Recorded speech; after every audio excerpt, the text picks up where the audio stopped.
Bismillahirrahmanirrahim. Assalamualaikum warahmatullahi wabarakatuh. Alhamdulillahirabbil alamin. Allahumma shalli ala Muhammad wa ala ali Sayyidina Muhammad. Baik, kita lanjutkan pembacaan adab-adab Islam sampai kita pada adab berbicara. Dimulakan adab dalam berbicara itu hendaknya kita berbicara sesuatu yang baik. Pembicaraan itu kita upayakan selalu dalam kebaikan. Dalam Al-Quran Allah mengingatkan kepada kita dalam surah An-Nisa ayat 114 yang artinya tidak ada kebaikan pada kebajakan bisik-bisikan mereka kecuali bisik-bisikan orang yang menyuruh manusia memberi sedekah atau berbuat ma'ruf, berbuat kebaikan atau mengadakan perdamaian di antara manusia. Yang kedua, hendaknya kita dalam pembicaraan itu dengan suara yang cukup didengar, tidak terlalu keras dan tidak pula terlalu rendah. Ungkapannya jelas, dapat dipahami oleh semua orang dan tidak dibuat-buat atau dipaksakan. Yang ketiga, ya wafilah sekalian, jangan membicarakan sesuatu yang tiada berguna bagi kita. Rasulullah Shallallahu Alaihi Wasallam menyatakan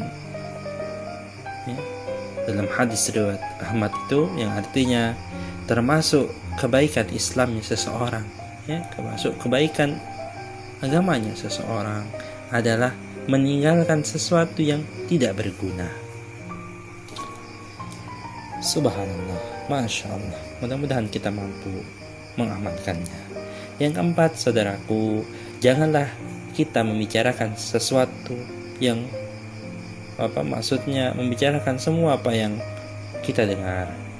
Abu Hurairah radhiyallahu an di dalam hadis yang menuturkan Rasulullah SAW telah bersabda, cukuplah menjadi satu dosa bagi seseorang apabila ia membicarakan semua apa yang telah ia dengar.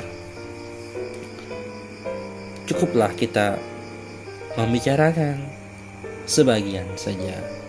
Tidak semua apa yang kita tahu, apa yang kita dengar itu harus kita umbar, harus kita ucapkan, harus kita sampaikan. Yang kelima, hendaknya kita menghindari perdebatan dan saling bantah-bantah. Kita pun juga hendaknya menjauhi perkataan dusta sekalipun bercanda. Dalam satu hadis Muhammad SAW bersabda yang artinya, aku adalah penjamin sebuah istana di taman surga bagi siapa saja yang menghindari pertikaian atau perdebatan sekalipun ia benar. Dan penjamin istana di tengah-tengah surga bagi siapa saja yang meninggalkan dusta sekalipun bercanda. Begitulah sunnah dalam berbicara. Yang keenam, hendaknya kita tenang dalam berbicara dan tidak tergesa-gesa. Aisyah radhiyallahu anha telah menuturkan, sesungguhnya Nabi SAW apabila membicarakan suatu pembicaraan, sekiranya ada orang yang menghitungnya, niscaya ia dapat menghitungnya. Muttafaqun alaih. Hendaknya kita tenang berbicara, tidak tergesa-gesa. Yang ketujuh, hendaknya menghindari perkataan keji dan jorok. Yang kedelapan, hendaknya kita menghindari sikap memaksakan diri dan banyak berbicara. Dalam suatu hadis disebutkan dari Jabir radhiyallahu an,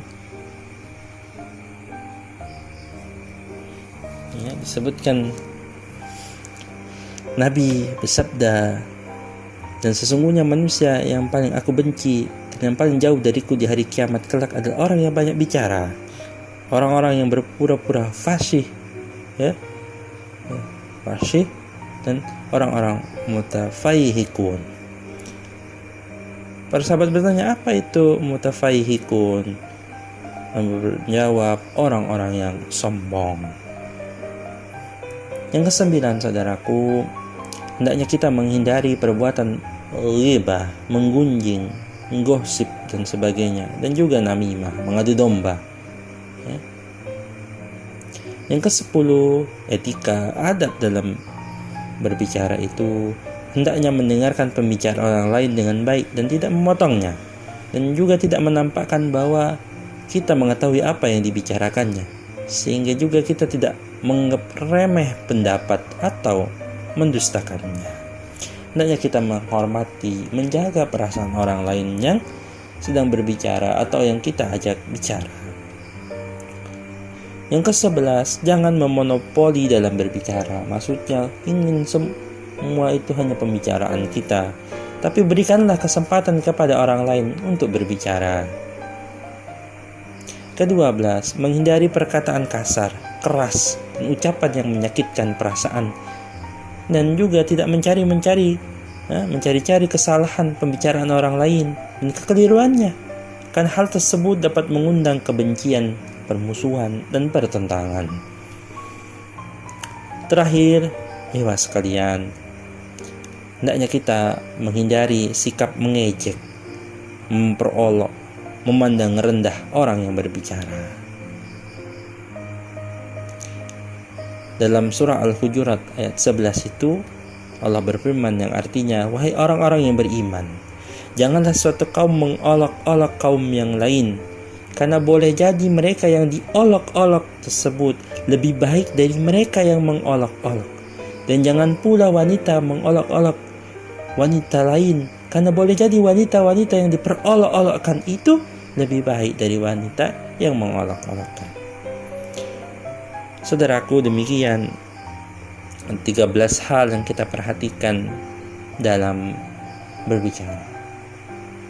Mudah-mudahan dapat manfaatnya kita, dan mudah-mudahan kita mampu mengamalkannya. Saya akhiri, alhamdulillahirabbil alamin. Assalamualaikum warahmatullahi wabarakatuh.